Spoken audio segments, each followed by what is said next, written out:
small, helpless stream of chemicals at what was now a raging inferno. The fire could not be stopped, nor the future. It was done. For better or worse, the dragons would never dance together again. Chapter 1. San Francisco, today. "They say that dragons bring good luck to their owners," Nan Delaney said. Riley McAllister studied the dark bronze statue in his grandmother's hands. 10 inches tall, it appeared to be a dragon, although the figure looked more like a monster with its serpent body and dirty scales. Its brilliant green eyes blazed like real stones, but those eyes couldn't possibly be jade, nor could the golden stripe that ran around its neck really be gold. As for luck, Riley had never believed in it before, and he didn't intend to start now. "If that dragon were lucky, we'd be at the front of this line," he grumbled. He cast a frustrated look at the people around them, at least 100 he estimated. When he'd agreed to help his grandmother clear out her attic, he'd never imagined he'd be standing in the parking lot at the Cow Palace Arena in San Francisco early Monday morning, with a bunch of people who wanted to have their trash appraised by a traveling antiques show. "Patience, Riley."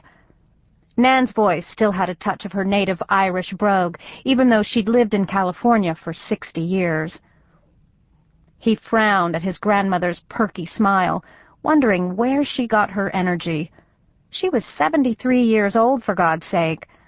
But then she'd always been a pint-sized dynamo.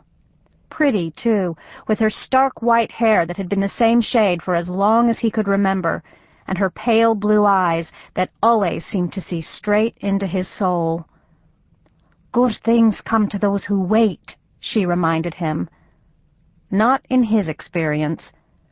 Good things came to those who sweated blood, pulled out all the stops, sacrificed everything, and never let sentiment cloud reason. "Why don't you let me sell this stuff on the internet?" he suggested for the 20th time. "And let someone take advantage of me? I don't think so." "What makes you think these people won't take advantage of you?" "Because Antiques on the Road is on television," she said with simple logic. "They can't lie in front of millions of people. Besides, this will be fun, a new experience.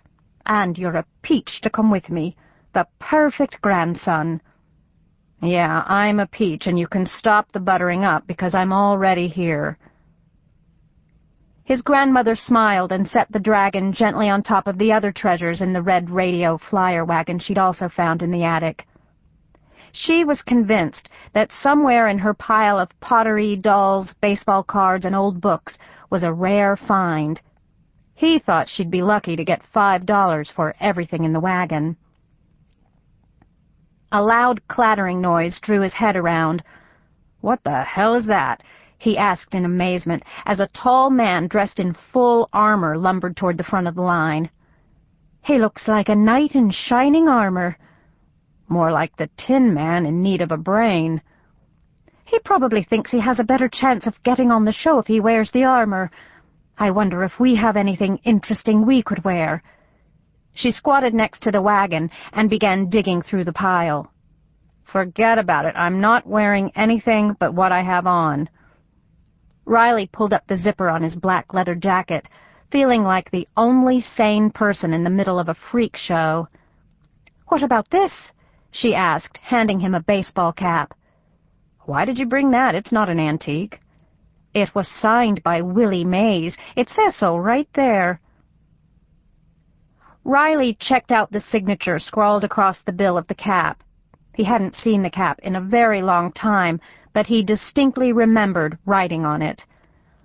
Grandma, I hate to tell you this, but I'm Willie Mays.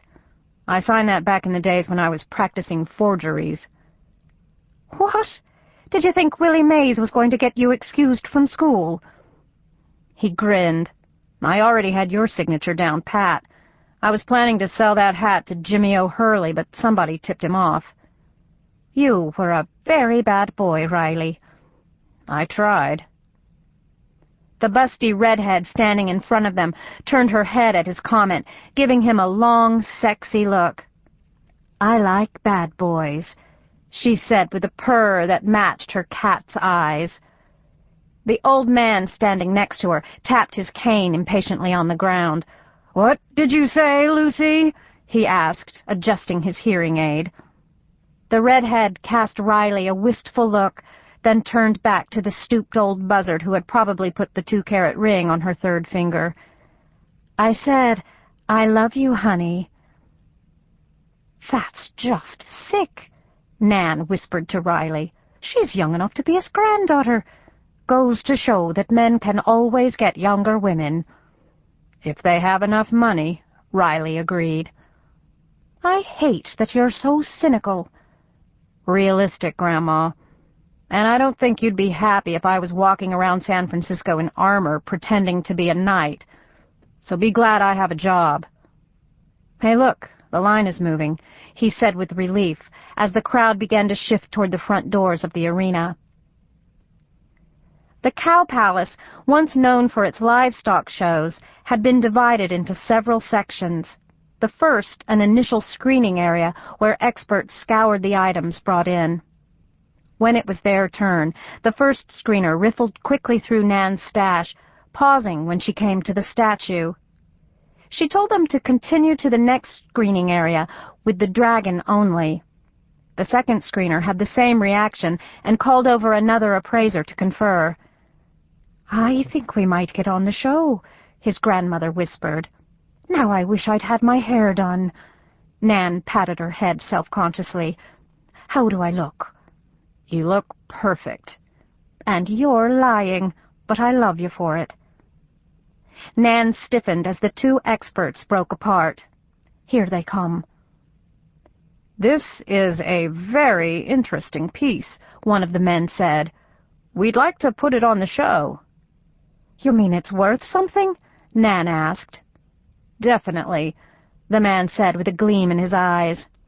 "Our Asian art expert will be able to tell you much more, but we feel this piece may date back to an ancient dynasty." "A dynasty?" Nan murmured in wonder. "Imagine that." "Riley, did you hear him? Our dragon came from a dynasty." "Yeah, I heard him, but I don't believe it. Where did you get that statue, anyway?" "I have no idea. Your grandpa must have picked it up somewhere," she said as they made their way across the arena. "This is exciting. I'm so glad you came with me." "Just don't get your heart broken," he cautioned in the face of her growing enthusiasm. "It could still be worth nothing." "Or maybe it's worth $1 million. Maybe they'll want to put it in a museum." "Well, it is ugly enough for a museum." "We're ready for you, Mrs. Delaney," a smiling young woman said as she ushered them onto the set, which was cluttered with lights and cameras. An older man of Asian descent greeted them. After inspecting the dragon, he told them the statue had probably been crafted during the Zhou dynasty. "A rare find," he added, launching into a detailed explanation of the materials used, including the jade that made up the eyes and the 24-carat gold strip that encircled the dragon's neck. Riley shook his head, wondering if he could possibly be hearing the man correctly.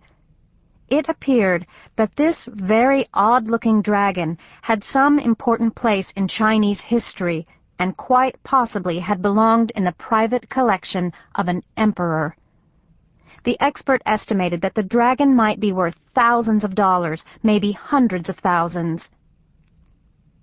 When their segment ended and they were escorted off the set, they were immediately swamped by appraisers and other experts who handed them business cards and shook their hands. Riley kept a tight grip on the dragon as well as his grandmother's arm. The dragon was like a prime steak tossed into a pack of hungry wolves. He'd never seen such covetous looks, such outright greed and hunger. His grandmother wanted to stop and chat, but he forcibly propelled her through the crowd, not relaxing until they were in his car with the doors locked. He let out a breath. "That was insane."